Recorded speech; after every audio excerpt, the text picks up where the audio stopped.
After 45 minutes, ito na yung ating onion boil. Wow! Itsura niya. Pang cover lang sa video. Ayan! Ang bango! Parang may steak kasi may rosemary. So, first bite. Mainit. Di pa kaya. Mainit ito.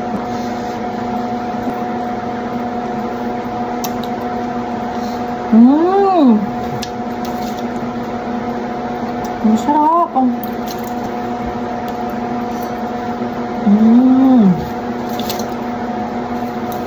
Kaya pala trending kasi ang sarap.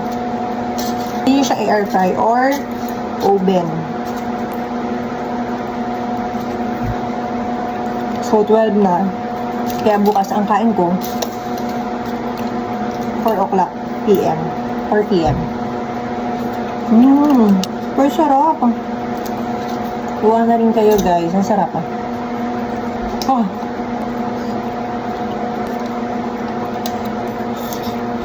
Sarap. Last.